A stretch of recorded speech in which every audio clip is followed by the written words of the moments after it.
Good afternoon and welcome to Advanced NMR Spectroscopy course.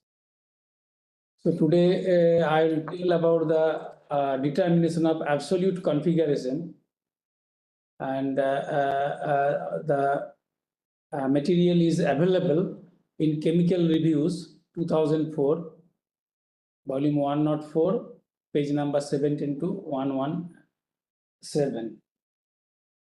So those who would like to know in details, they can see this review.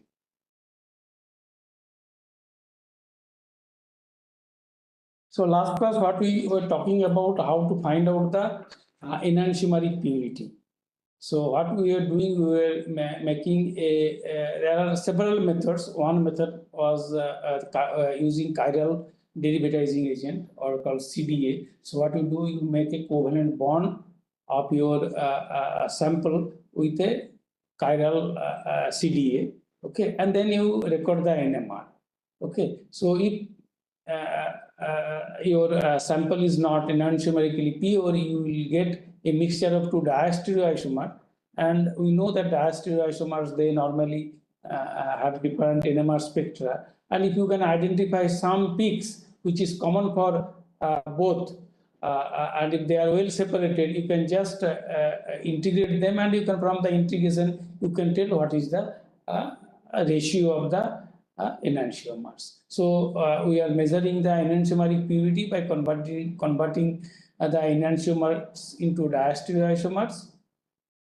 and then recording NMR, followed by integration of certain particular peak or group of protons. Okay, so for that there are a large number of compounds or chiral CDAs are known. Out of that, for alcohols and amines, this one compound called MTPA, the structure is shown here, is very popular.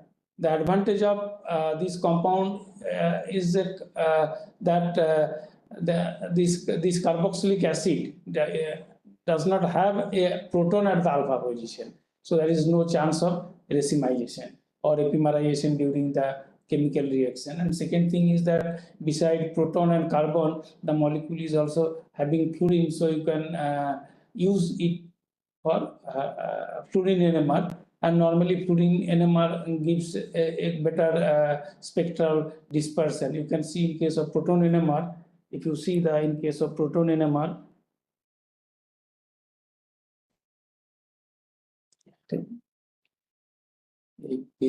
किधर है ये जो हाँ आप भी आया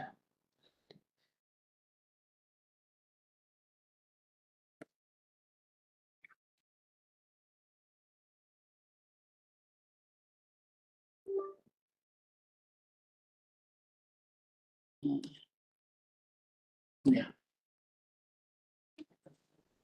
So for proton NMR, you see that typically the delta value of 2 diastereomer is around 0.1 to 0.2 ppm.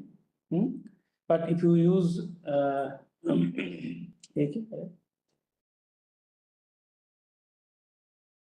okay.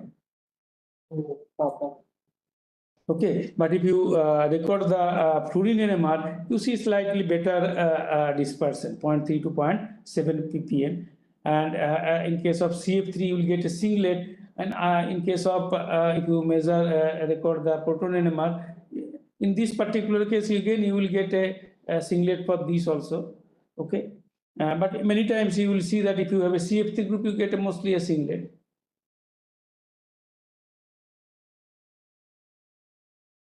And last class also I discussed that this MTPA model is why there is a difference in the chemical shift of various groups of protons or fluorines or carbon, because that is called the MTPA model.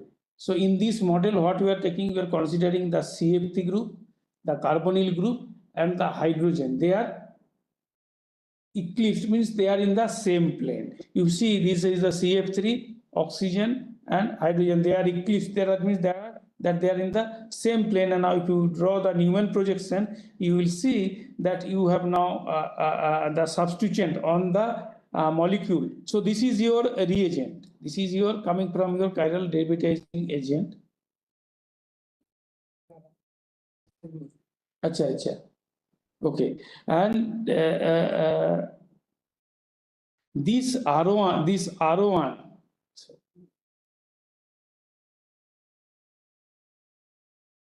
is a picture. Yeah.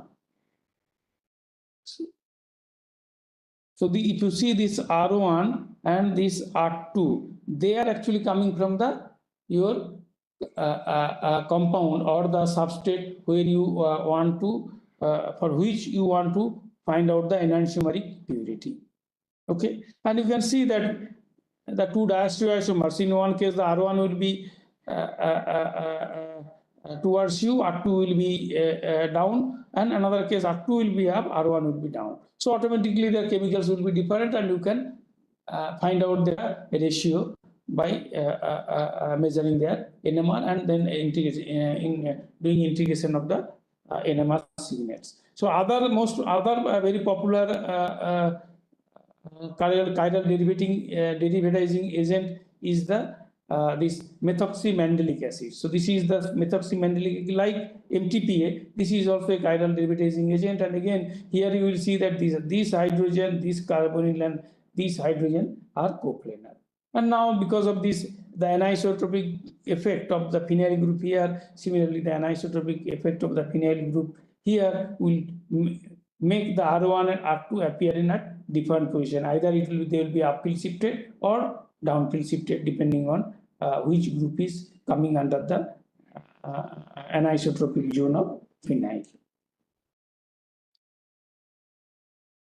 So, and that already he has shown here how it is happening in case of, if you take the, let us say, MTPA, if you make the ester, and in this particular case, if you take the S-MTPA ester, you will see that your phenyl ring is below the plane and it is shielding this methyl. So that's why you can see that this is the methyl group of the alcohol.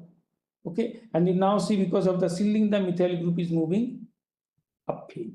Similarly, in case of, if you use R-MTPA, now that is above the plane which is shown here, and now that is shielding not the methyl, it is shielding the butyl group. So all the butyl protons are uphill shifted, whereas there is a very little change in the chemical shift. That's why it is coming almost at the same position or even slightly downhill of the corresponding to the alcohol. Now we want to find out the absolute configuration. So in case of enantiomeric purity, we assume that the sample is not pure or it contains some amount of it's a mixture of two enantiomer. So that's why you make a derivative with a chiral reagent, chiral derivatizing agent, and then you record the NMR. Okay, but when you want to determine the absolute configuration, that means your sample is a pure one enantiomer only. Okay, it could be D or L, or it can be R or S, whatever it is, whatever nomenclature you follow. So it is a enantiomerically pure. You cannot find out the absolute configuration when it is a mixture of two enantiomers. Okay, so you have taken one enantiomer. Okay, so if you want to find out the, so, and what are the different absolute configuration methods available? One, the best method is the X-ray crystallography. But for that, the requirement is that your sample should be solid and should be you should be able to make a crystal, single crystal. Then only you can find out. Okay, and if and your molecule should have a heavy atom. If it is, because X-ray crystallography requires such kind of condition so that you can find out the absolute configuration. Okay. Second thing is that by correlation of configuration. That means you take your product and then convert it into a known product. Okay, without disturbing its enantiomeric center. So that is called the correlation of configuration. And third absolute method is using by NMR. So if you want to do it by NMR, you have to convert this chiral substrate to two different species. Okay, two different species means you have to convert it to two diastereoisomers or two conformers which are distinguishable by NMR. Okay, so if you want to make two diastereoisomers, that means you have to take your pure enantiomer whose configuration to be found out and then react with the two enantiomers of the chiral derivatizing agent. For example, if you see that the chiral substrate whose configuration we don't know, that is this. Okay, we have put a question mark. Now we are coupling this with the same chiral derivatizing agent, but with two enantiomer. One is the R enantiomer, one is the S enantiomer, and other is the R enantiomer. So here I am putting this is a chiral derivatizing R, and this is the S. And now, so they will produce there. So R will give one diastereoisomer, which you take in this NMR2, and S will give you the this diastereomer that you take in the another NMR2 and record the NMR separately. So as we know, the chiral center, there are two, this L1, L2 are the two substituents or group of protons, or maybe any other group. Okay, so we call them ligand. Okay, so in one diastereoisomer, let us assume the L1 is appearing at this position and L2 is appearing at this position. Okay, so in the second diastereomer, they will not be coming in at the same position. They may come. Okay, but normally let us assume that they are coming at different position, and let us say the L1 is appearing little bit downfield and L2 is little bit upfield. Okay, so this difference, the L1, the chemical shift of L1 in the R diastereoisomer and chemical shift of L1 in S diastereoisomer, the difference is called del delta L1. Similarly, for the L2, it is del delta L2. Okay, so these are the measurable things, and from this we'll see how to find out how to correlate to its stereochemistry. So correlate to configuration means we'll be able to tell whether L1 is up or L2 is up, or L1 is down or L2 is down. Okay. Okay, so now let's say in case of, so that was for the case when we are, there are two possibilities I told, na? One is the diastereoisomer. So I told you how to make diastereoisomer. Okay, you'll be using your pure enantiomer and two enantiomers of your chiral derivatizing agent to get two diastereoisomers. Now we will be seeing how to get two conformers. Okay, so in that case, what we will do, we will take the chiral substrate whose absolute configuration is to be determined. Let us say that we put a question mark. Okay, and then you combine either RCDR or SCDA. Okay, you don't have to make both. So what you will make at the end, you will make only one diastereoisomer. Okay, so you made one diastereoisomer. Okay, so this is your second method. You made only one diastereoisomer. Now that diastereomer, it gives you, again, it gives two peaks due to, or two groups of peaks due to ligand 1 and ligand 2, or substituent L1 and substituent L2. Now what you do, instead of, now you do modify the conformation of the same molecule. That can be done in many ways. One thing is that you can change the pH, you can change the temperature, you can put some complexing agents. Okay, so automatically now you made a new conformer of the same diastereoisomer. And let us say there L1 is appearing here and L2 is appearing here. So again you get the values of delta L1 and delta L2. So what I mean to say, whether you are making a pair of diastereoisomer or a single diastereomer of two conformers, we will be getting a del delta for two ligands. Okay, so that is our main aim, and from that we will try to assign the configuration of the chiral center, unknown chiral center. Okay, so these are the now two methods. This is using your diastereoisomer, a pair of diastereoisomer,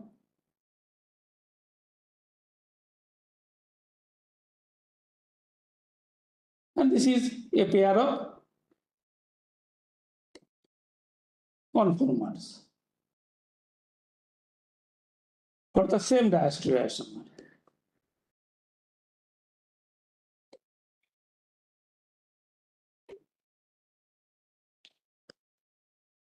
Okay, so the difference in the chemical shift, this del delta,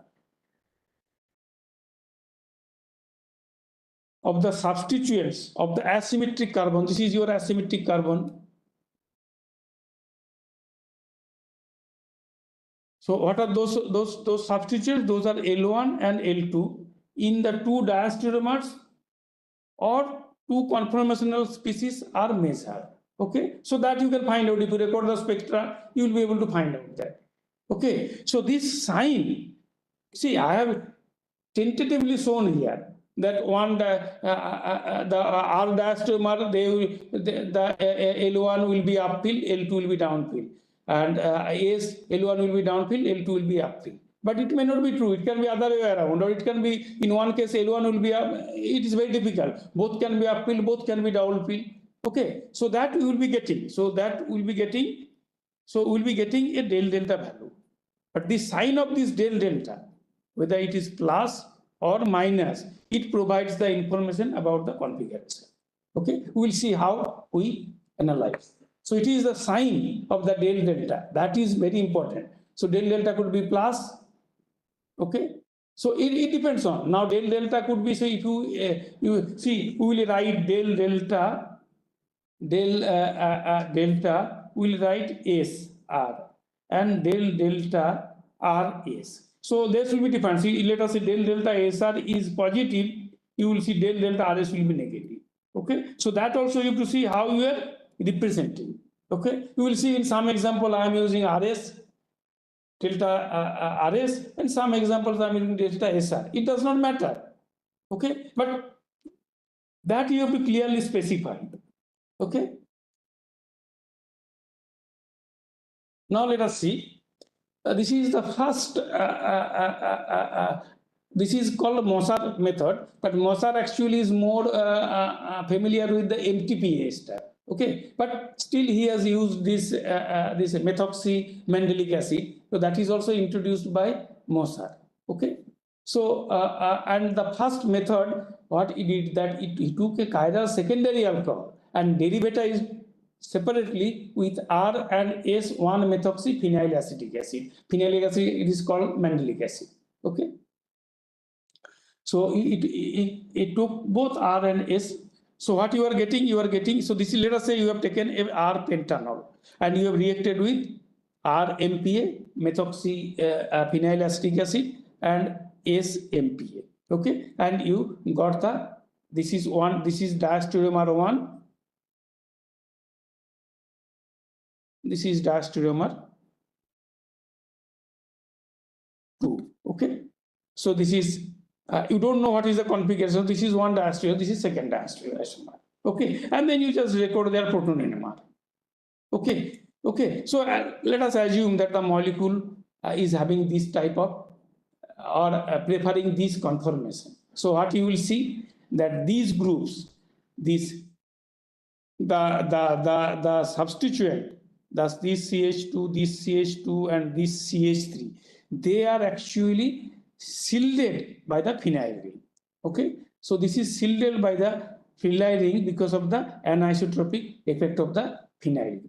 So what you will see, that you see that this group, this is coming from this methyl, 5' methyl. Okay, that is upfill shifted. If you see the 4' is also upfill shifted, and 3' is also upfill shifted. But if you see the because and you will see that comparatively the methyl group is downfill shifted.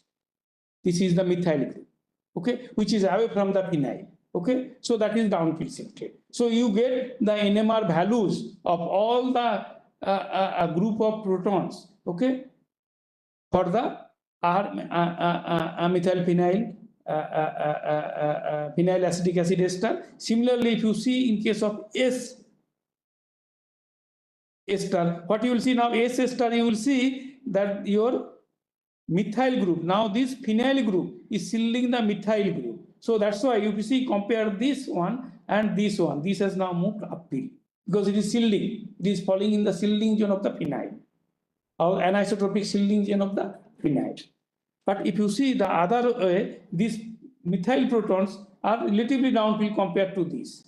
So this is downfill, this is the CH2 is downfill, this is also downfill. Now you delta RS. So I am taking the chemical shift value of this minus this. So what you will see that this methyl is now this minus this, the chemical shift value is more here. So you see that's why it is minus 0.14. Whereas H4 it is negative, H3 it is negative. Whereas case of methyl, this methyl proton, Me, this one is, you see that is positive. Okay, so now you can tell about how the groups are oriented in space, and you can tell the absolute configuration of the alcohol. But you are telling with a certain assumption that the molecule is taking this conformation. Okay, but if this conformation, so that is the main most or the biggest drawback in this method of deriving absolute stereochemistry, because this is, you are assuming that this conformation is most preferred. Okay, but you know that a molecule can have infinite number of conformations. Okay, and whatever NMR we see in solution is the average of all, weighted average of all possible conformations. Okay, so we have to see now we will see the energetics of these conformations, and it has been found that yes, they prefer this conformation. On that basis only, all the whole assignment stereochemistry assignment methods is established. Now that's why that this chiral derivatizing agent, what you choose for your absolute configuration, that there is a requirement that you should have a polar or bulky R1 group to fix the particular conformation. Okay, so you will see there are probably many conformations, but it will, because of the size of this R1 group, will prefer for a particular conformation. And then you should have a functional group so that you will be able to attach other molecules for whose absolute stereochemistry you want to determine. And then it should have a group Y, so that will be able to show an efficient and space-oriented anisotropic effect. Right? Okay, as I told you in the previous thing, that this is possible with aromatic compounds or carbonyl compounds, or you know the double bonds, they have a anisotropic effect. Okay, and that selectively affect the chemical shift of the L1 and L2 substituent of the substrate. Okay, okay. So for this MT, if you see the MPA is methyl phenoxyacetic acid, you see that this is a bulky substituent. Okay, this is a functional group, and this is a Z group, which can do the or it can take a particular orientation. It will have an anisotropic effect, different. Okay, depending on how it is looked. Okay. Now let us see. How we will find out the absolute configuration from the NMR spectra.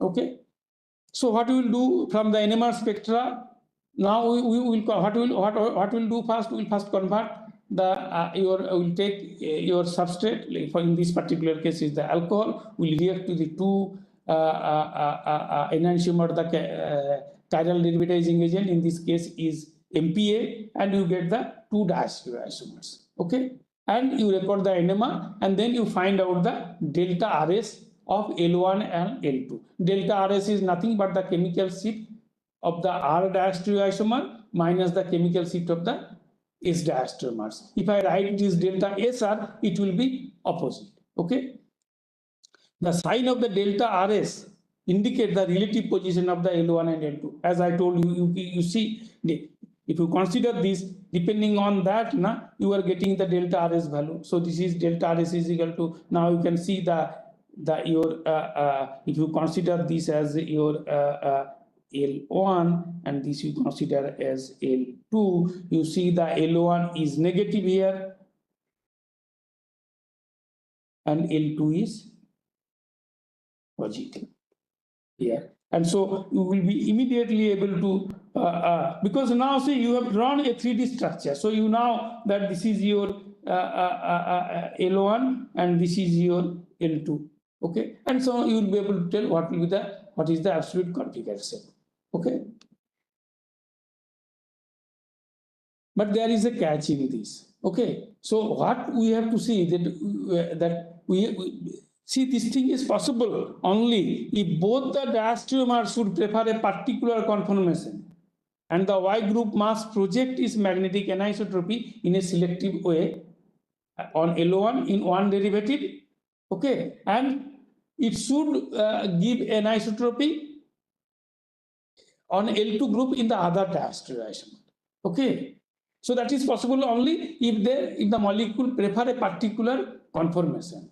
Suppose in both the diastereomer it is preferring the magnetic anisotropy on NO1, LO1, then this method will give you the erroneous result or wrong result. Okay. So in this particular case, if you see in RMPA derivative, the phenyl group shields. In RMPA, the phenyl group is shielding the butyl group. Okay, you can see. In SMPA, the shielded group is methyl. If you see, the phenyl group is shielding this. Okay, so in case of so the delta RS of L1 is less than 0, that I have told you, and L2 is greater than 0. If the absolute configuration, now if you change the absolute configuration of the alcohol, you will see completely opposite sign. Okay, you will see that in that case delta RS for L1 will be greater than 0 and delta RS L2 will be greater than 0. So these are the very important prerequisites that the diastereomer should have the same preferred particular conformation, so that, and the anisotropic group is, in one case it is acting on L1, in other diastereomer it is acting on L2. If it is not, then it will not work. But in case of MPA, in most cases you will see that it works, but there are cases you will see at the end that there are many cases where it gives sometimes wrong result. See, in this case, see, not only, see, all these protons are having negative. Okay, but you will see in literature example, you will see the first two are for negative and then third one is positive. So such kind of minor error are there. That's why you will see that there are not all cases it can be applicable. Okay. Now, as I told, the importance of conformation. Okay, so you have to find out that that is the most important thing, that we are assuming that a certain conformer is the most representative in both derivatives. Okay, okay, there can be many conformers. Okay, but this particular conformer is representative or giving the outcome of NMR peak position. Okay,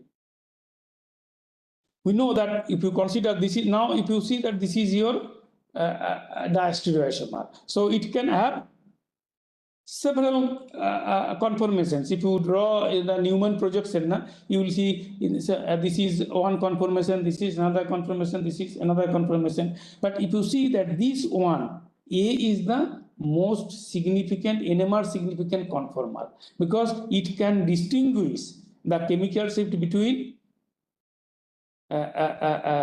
so if you can see that it can distinguish between the chemical shift of L2 and L1. Okay, so in this case you will see that L2 will be highly deshielded, L1 will be less affected. Okay, okay, so but in this see, I am not telling that these conformers are not present in the solution. Okay, but the contribution is coming mostly from this. If the contribution from these are more, then you will have the erroneous result, or from these you will have erroneous result. Okay, so that's why I'm telling this is the NMR significant conformation, and that is coming that this methoxy, oxygen, and hydrogen, these three are covalent. Okay, so that represents that conformation. Okay, and if you draw a 3D model, you will see this is the way it is oriented. Okay, so you will see that you have so this is your ester, and you see that this group is your L1 and this is your L2.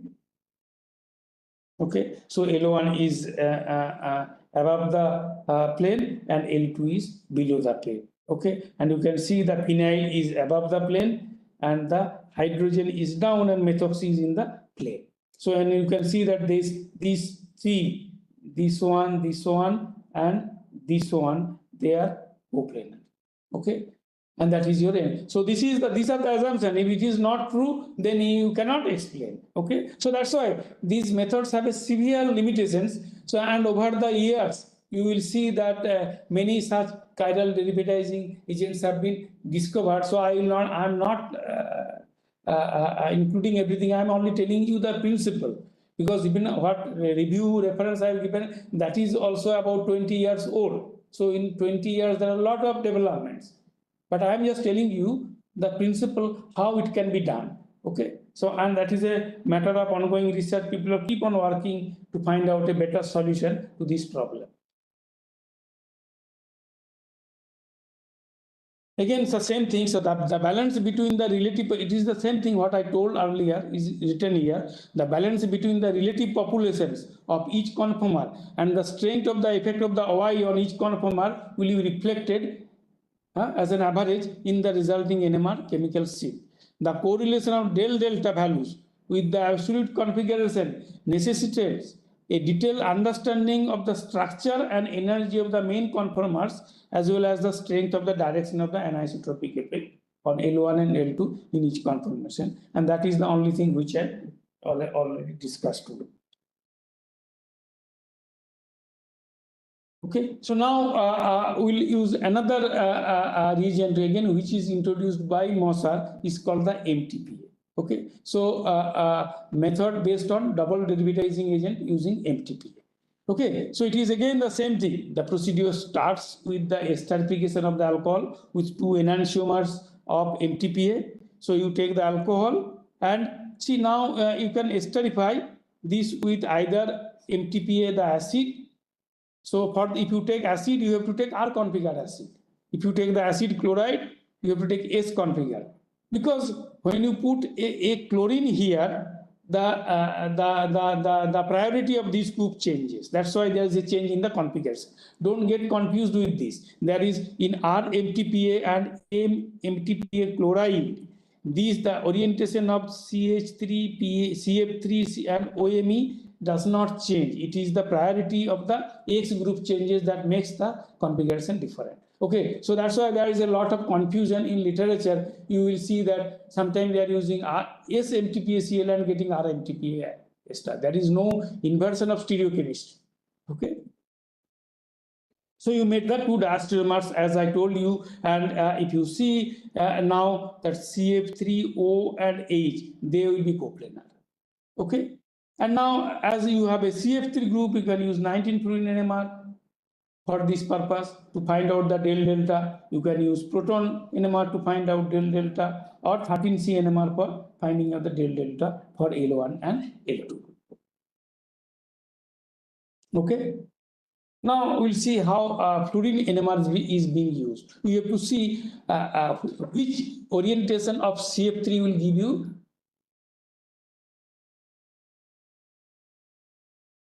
CF3 group will give you a positive del delta and which will give you a negative del delta. Okay, so as I told you, the preferred conformation will be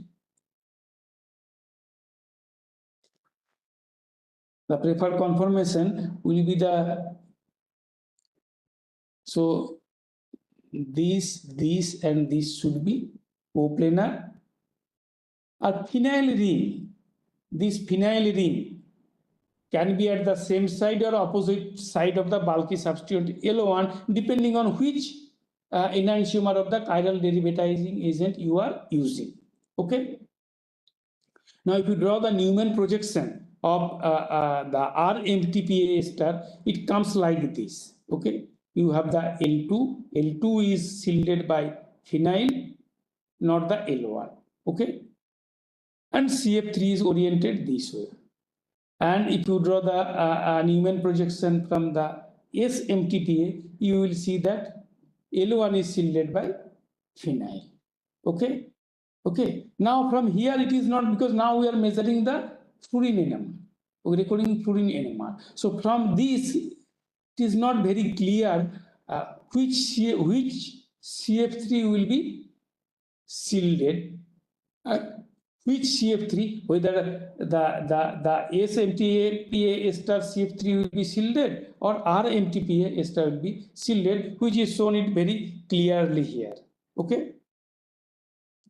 So if you see that, so you have so the Newman projection in A is depicted on this cartoon. If you see that in this particular case, you have the CF3 which is not falling. So this is the anisotropic cone. Anisotropic cone for the carbonyl. Any group coming into this zone will be uphill shifted. Okay? Any group away from this will be downhill shifted. If you remember the anisotropic effect of carbonyl. Okay, like your benzene ring, which is coming at the center of the benzene ring, will be uphill shifted. Okay, so now if you see this CF3 is not actually, although from picture you cannot see, but it is not falling in the, or it is, even if it is away from this zone. Okay, but if you see here in this one, from SMTPA, the CF3 is falling in the anisotropic shielding zone of the carbon. Okay, so that's why you will see that this CF3 will be less shielded than this CF3. That means this CF3 chemical shift will be uphill shifted. This will be uphill compared to this. Okay, if you consider this as a normal or slightly downhill shifted, this will be uphill shifted. Okay. Okay, so that is the only thing I have told here. So when the bulkier substituent LO1 is on the same side of the phenyl, in this case, okay, the CF3 resonate at higher field because of greater shielding. Okay, see, when these two are at the same side, you see the CF3 is uphill shifted and the resonant at higher field because of the greater shielding. Then if LO1 were on the other side of the method, which is there and near the methoxy, okay, here L2 is shielded, but not the CF3 is less shielded.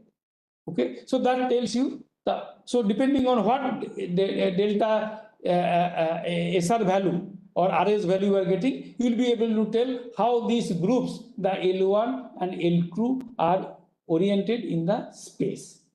Okay.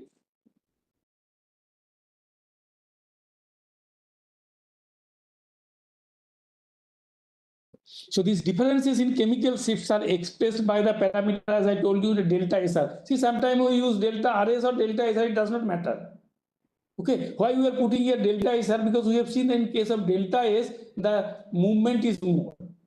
Okay, if you take the delta S, this is the SMTPA. In this case, we found that the CF3 is more uphill shifted. So that's why I am taking delta SR.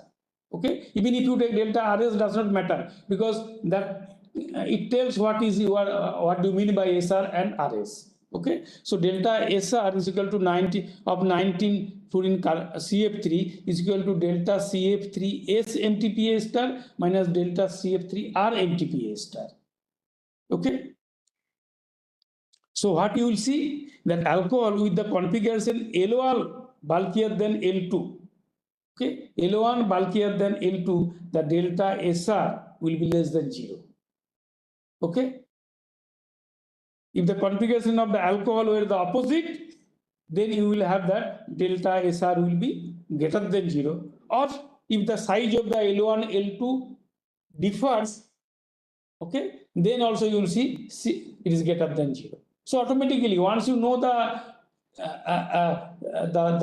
projection of the L1 and L2 from these values, you can tell what will be the stereochemistry. Because absolute configuration depends on the projection of the different groups in 3D space. And then you have to see their priority. And depending on the priority, you will tell them R on S. So I am not telling whether it will correlate to R or it will correlate to S. Because those things depends on other substituents also. For example, I told you, if you take a SMTPACl, it gives you R S star. Because of the chlorine, the priority of the group changes. So it changes the configuration of the molecule. Okay, it does not matter. Okay. So what is the advantage? Because see, when you are measuring the 19-fluorine NMR, there is nothing else. No other nuclei come into the picture, and you get a bit cleaner NMR spectrum compared to proton NMR or carbon 13. But there are also disadvantages. When you have recorded a proton NMR, you have several proton NMRs. Okay, if let us say your L2 is having a good number of substituents, L1 is also having good number of substituents, so you will get a couple of proton peaks, a couple of carbon 13 peaks. Okay, so you will be able to see that all L1 will be having either positive shift or negative shift. Similarly, all L2 will have positive shifts or all negative shifts. But when you have fluorine, you do not have a scope to see because only you have two peaks. Okay, only one peak due to the fluorine.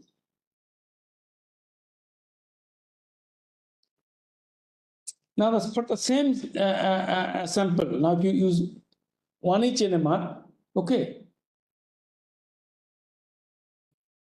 So now if you see the anisotropic effect on the substituent, see you can see the L1 and L2. So if you take a R-MTPA, you will see the phenyl group. If this is the configuration, the L2 will be shielded. Okay. If you take the other enantiomer of or S-MTPA, you will see the L1 will be shielded. Okay, so the protons of substituent L2 are shielded by the phenyl ring in R-MTPA, whereas those on L1 remain unaffected.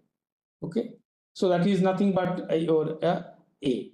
So you will see that L2 are shielded in A, okay, and L1 are not affected. In case of MTPA, L1s are shielded and L2 is unaffected. Okay. Now what that means? So all the protons shielded in R-MTPA, will have a positive delta SR value. Okay. All the protons shielded in S-MTPA will have a negative delta SR value. Okay.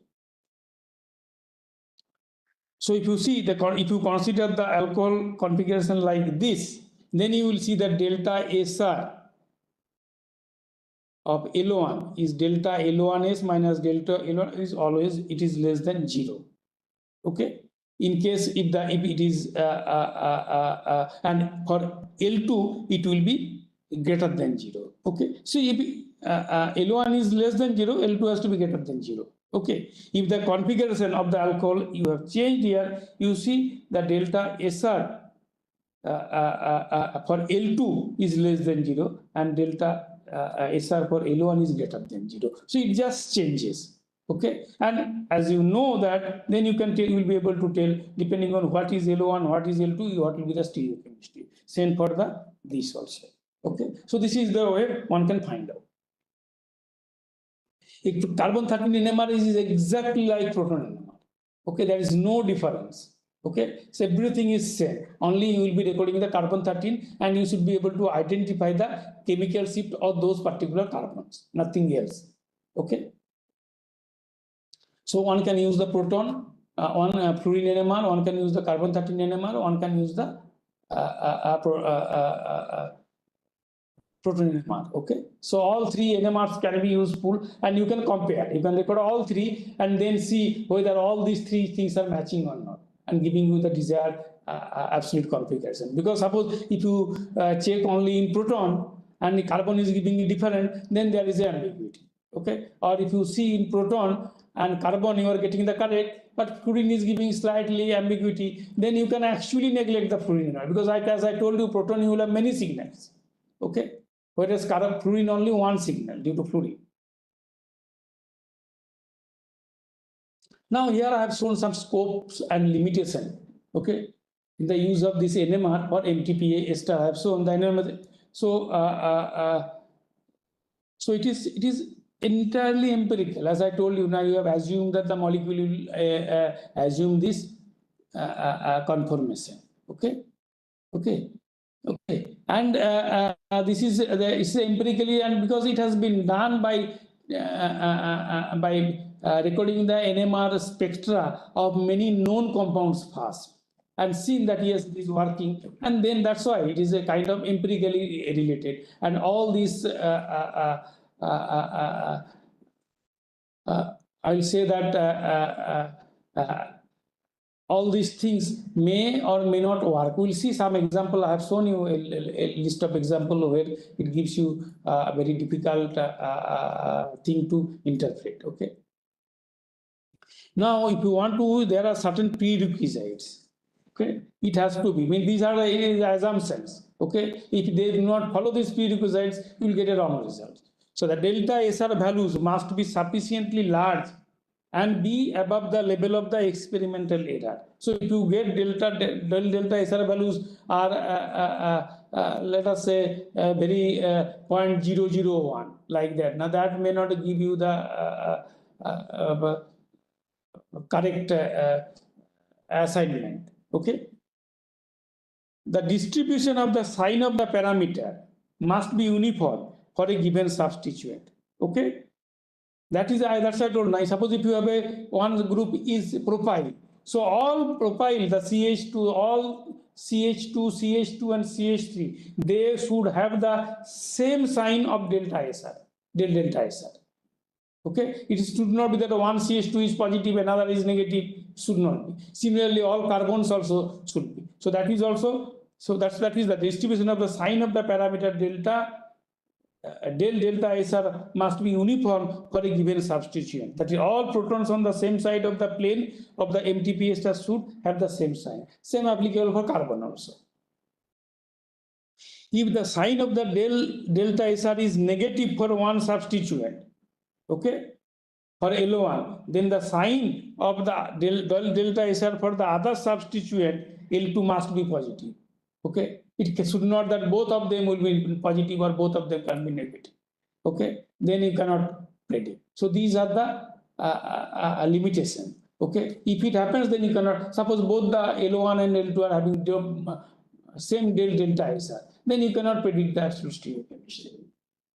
Okay, so here I have shown some examples where you can see the delta SR values for 13C and 1H have been established using MTPA star. You can see in this particular case all the protons. So the proton values are given in bracket, and these are the carbon delta. You see they are all positive. Okay, and this side they are negative. So that means you can very clearly now tell what is the stereochemistry. Okay, or how these two groups are oriented. This group and these groups are oriented in the space. Okay. Similarly, for here you see that in this particular case, now as I told you, this value is a little bit minus 0.01, and then it is increasing. So that is like some kind of discrepancy is there.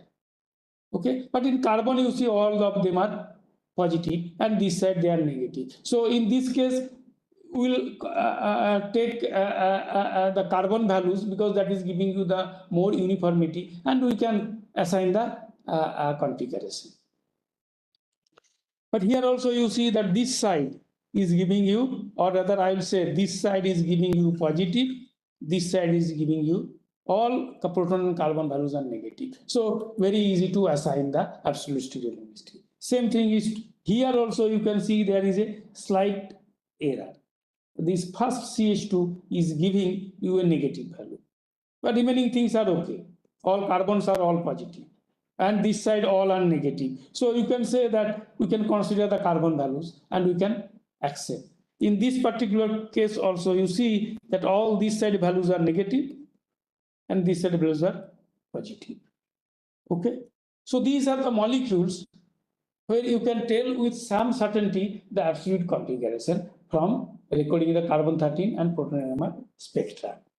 Proton I am putting in bracket because there is some erroneous, like in this particular case and this particular case, there is a slight error.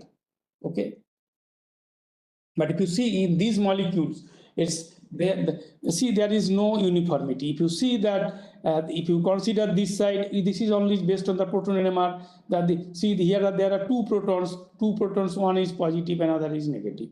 Here it is positive. See, here you see negative. See, and this side you see this is negative, and again these are positive. Okay, so it is very difficult to predict. Okay, same thing you will see in all these examples. They are not fully following the delta same sign for each of the ligands or substituted L1 or L2. L1 is also some nuclei are positive, some nuclei are negative. In L2 also some are positive and negative. So you can see in this particular case, these all are positive, but here you can see some positive, some negative, some zero. Okay. So similarly for all these examples, those who are interested to see what are the other chiral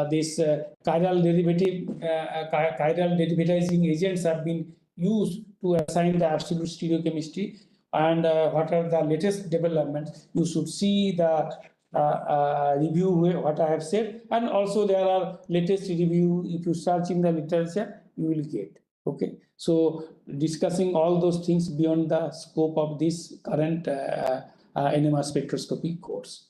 If you have any doubt, you can ask. I'm ready to answer. This is my last slide. देखो कोई किसी का question है तो ऋषभ, देखो किसी का कोई क्वेश्चन है तो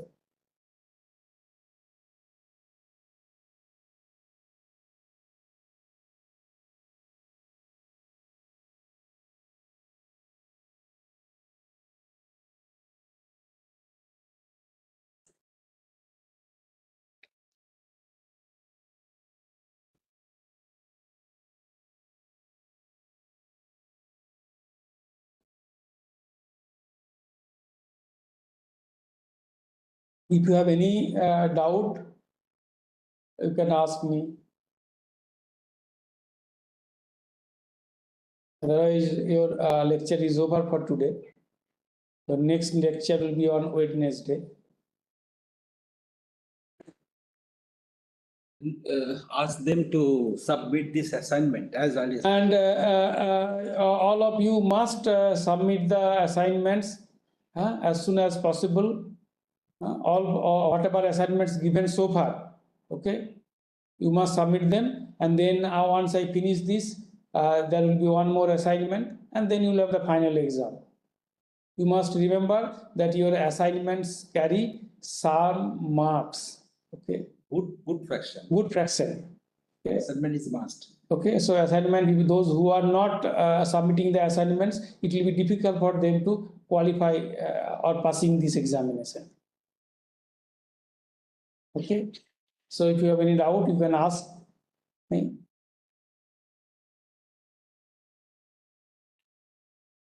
So, not having any question? No. So if you do not have any doubts, please go through all the lectures, and if you have doubts, if you have any doubts on any lecture, you can discuss. Okay, so your next class is on Wednesday at 4 p.m. Okay, so I'll stop here. Want to take the copy of all this here? अभी कैसे लेके